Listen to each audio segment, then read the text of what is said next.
और दूसरी मक्कारी देखिए कि वो तो पाकिस्तान बनवा दिया, फौज में जो मुसलमान थे वो फौजी यहां से पाकिस्तान चले गए, और उसके बाद ये मक्कार मुसलमान जिसकी सोच में पाकिस्तान था, जिसने बनाया, इनकी तो सोच पाकिस्तान के साथ उसी दिन चली गई थी, इनका जिस्म यहां रह गया। इन्होंने कहा अब यहां रह करके हम यहां गंगा जमुना तहजीब की बातें करेंगे, भाईचारे की बात करेंगे, मिलजुल के हमने आजादी की लड़ाई लड़ी है। ये मूर्ख बनाया इस देश के हिंदुओं को और हिंदू नेताओं को, और दलाल नेताओं ने, मक्कारों ने हिंदुओं को बार बार यही समझाया।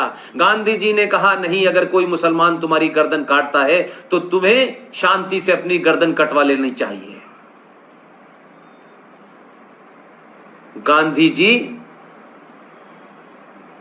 स्वामी श्रद्धानंद के साथ नहीं खड़े हुए, जिसे अब्दुल रशीद नाम के एक आदमी ने उनकी हत्या कर दी थी, क्योंकि स्वामी श्रद्धानंद जी जो हिंदू मुसलमान बन गए थे, उनको मुसलमान से वापस वो हिंदू में आना चाहते थे, इस कार में लगे थे। उस कार का उस जमाने नाम लिया जाता है शुद्धिकरण। इसलिए अब्दुल रशीद ने जब हत्या कर दी उनकी, तो देश के महान, जिन्हें किसने उन्हें उपाधि दे दी कि वो महात्मा हैं और राष्ट्र के हमारे पिता हैं। भारत सरकार के किसी रिकॉर्ड में आरटीआई से पता चला कि उनको नहीं पता कि किसने उन्हें महात्मा कहा और वो कब भारत के राष्ट्रपिता बने। ये जो पदवी है ये झूठी है, ये नकली गांधियों ने सत्ता पे बैठने के लिए उनको दिया ताकि इस देश के लोग हमें भी गांधी जैसा ही परोपकारी माने, हमें ही गांधी जैसा ईमानदार माने। लेकिन गांधी जी की ईमानदारी पे भी सवाल उठना चाहिए कि 21 लाख लोगों की हत्या का कौन जिम्मेदार है, इस पे मुकदमा चलना चाहिए। अगर गांधी जी की हत्या नाथूराम गॉडसे ने करी थी तो उस पे तो मुकदमा चला, उसने अपना पक्ष रखना, उसने बता दिया कि मैंने हत्या क्यों की थी, ना वो भागा ना कहीं डरा, और उसने उस फांसी की सजा को बिना भागे बिना डरे एक्सेप्ट कर लिया। लेकिन 21 लाख लोग किसके कहने के बाद मारे गए, जो चिल्ला चिल्ला के कह रहे थे कि अगर राष्ट्र बटा, अगर भारत का विभाजन हुआ तो मेरी लाश पे होगा। ये झूठ किसने बोला, कब बोला, क्यों बोला? तो 21 लाख लोगों की हत्याओं का मुकदमा किस पे चलना चाहिए? कम से कम मुकदमा न चले तो जिम्मेदारी तो तय होनी चाहिए। तो जो मुसलमान आपको सुबह शाम कहते हैं, और बहुत सारे लिबरल और हिंदू और बहुत सारी पार्टियां आपको समझाती हैं कि हमने तो ये लड़ाई मिलके लड़ी थी, तो हमने ये लड़ाई मिलके लड़ी थी, लेकिन पाकिस्तान बनाने के लिए और भारत तोड़ने के लिए नहीं लड़ी थी भाई। तो आपने तो आजादी से पहले ही पाकिस्तान बना दिया था, 1940 में रेजोल्यूशन पास कर दिया था लाहौर में 23 मार्च को। तो आपने तो अपने मंसूबे दिखा दिए थे। तो आप लड़ाई भारत की आजादी की लड़ रहे थे या पाकिस्तान बनाने के लिए लड़ रहे थे? और ये जो 1946 का चुनाव हुआ है, इसकी मैंने आपको राजवार सिलसिला बता दिया कि आज बताइए, कोई बताए कि सिंध में मुस्लिम लीग को किसी ने वोट दिया, खैबर पख्तूनख्वा में किसी ने वोट दिया, और ये जो पंजाब जहां के सबसे ज्यादा लोग मारे गए, इसी पंजाब के आधे हिस्से पे कब्जा करके मुस्लिम लीग कहती है कि ये मुसलमानों का मुल्क है, इस्लामिक मुल्क है। और ये तो इतने जलील और बेगैरत, बेहया और नामुराद लोग हैं कि उस भीड़ में, सिंध में, बलूचिस्तान में, खैबर पख्तूनख्वा में, जिस भोले वाले हिंदू को पता भी नहीं था कि देश बट रहा है, उनके बिहाफ पे कौन उनका सौदा कर रहा है, वो अपने राज में ही रह गए, उन्हें पता भी नहीं था कि देश बट गया है। वो जानना भी नहीं चाहते थे, क्योंकि बॉर्डर में सिर्फ पंजाब बटा और उधर बंगाल बटा, इसके अलावा खूनरेजी वहां कहीं नहीं हुई। और आज 23% वो माइनॉरिटी, जिसमें सिख थे, बौद्ध थे, जैन थे, जो रोजगार के लिए सिंध में थे, खैबर पख्तूनख्वा में थे, आज इस मुस्लिम लीग के मानने वालों ने मार मार के हत्याएं करके वो 23% जो माइनॉरिटी पाकिस्तान में थी उसे 1.5% पे ला दिया। और यहां का मक्कार मुसलमान क्या कहता है कि मुस्लिम लीग यहां जिंदा रही, और उसी मुस्लिम लीग के साथ में कांग्रेस पार्टी ने केरला में सरकार बनाई। मैं कल परसों अब कोई रेफरेंस में कुछ डिबेट देख रहा था, एक साहब जो यूएनओ में काम करके आए हैं, बहुत शातिर किस्म का मक्कार आदमी है ये, इसको लगता है कि अंग्रेजी बोलने वाले ज्यादा समझदार होते हैं और इस देश में कोई जानता नहीं है। जब लोगों ने कहा कि कांग्रेस पार्टी ने तो मुस्लिम लीग के साथ सरकार बनाई तो वो मक्कार क्या कहता है, देखिए ये वो मुस्लिम लीग नहीं है जिन्होंने भारत का बंटवारा किया था, ये मुस्लिम लीग वो मुस्लिम लीग है जिसे अब मुस्लिम लीग नहीं कहते, क्योंकि उस मक्कार ने ये नहीं बताया कि जब ये देश बटा तो 1947 के बाद मुस्लिम लीग के ऊपर भी बैन लगा था।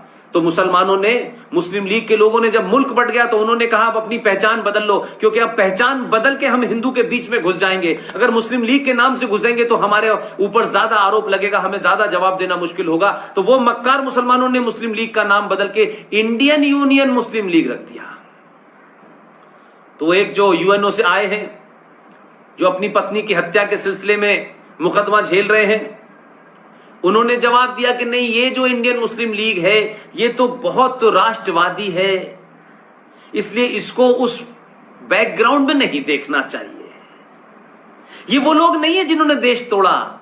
लेकिन उस मक्कार से अगर मैं होता सवाल पूछता कि उसी मुस्लिम लीग का जो चार्टर है, उसी मुस्लिम लीग का जो पार्टी का संविधान है, वो वही है जो आज से 1946 में था।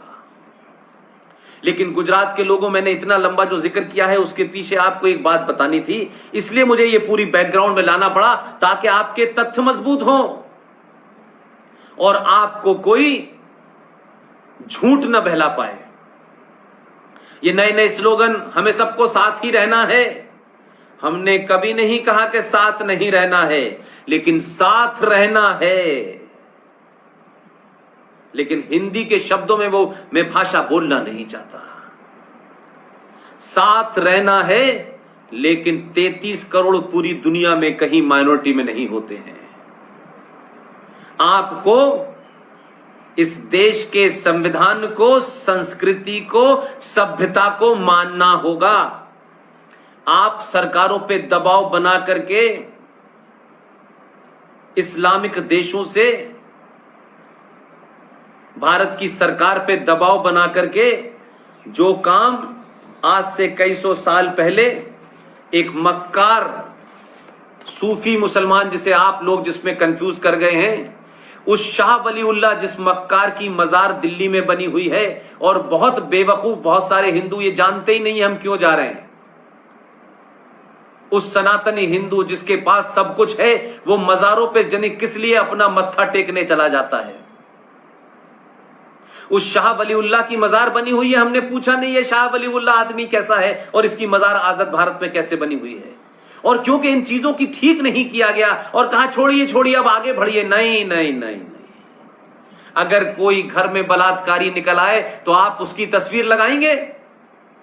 अगर घर के अंदर कोई डकैत आया था, उसने आपको घर लूटा था, उसके नाम से सड़क रखेंगे?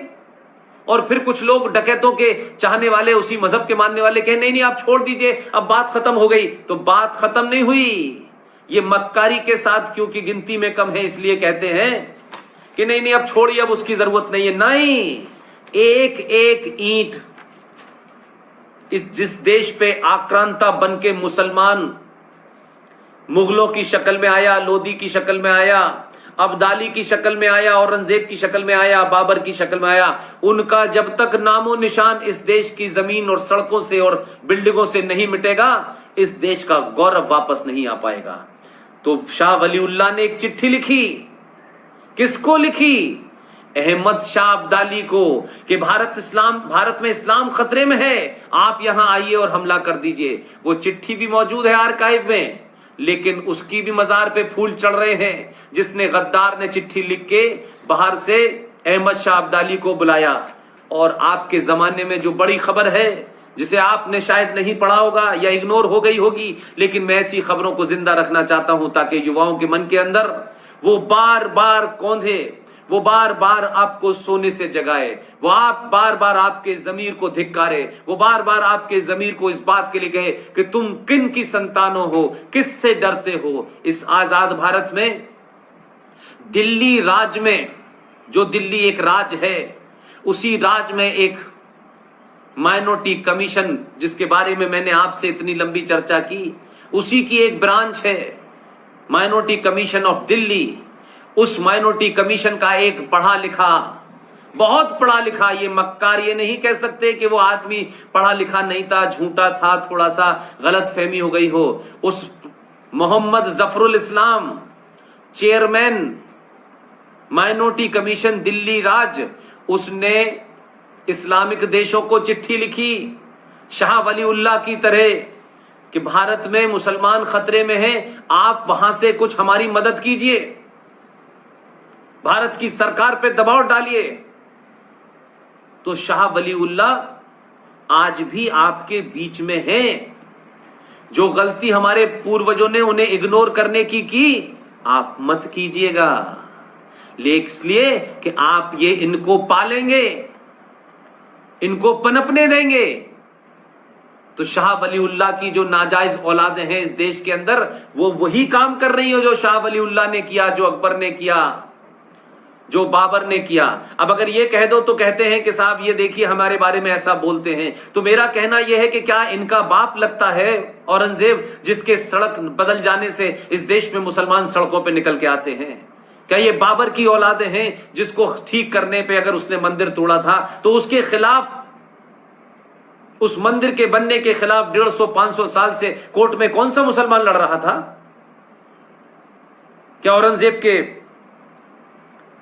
वारिस लड़ रहे थे या बाबर के वारिस लड़ रहे थे?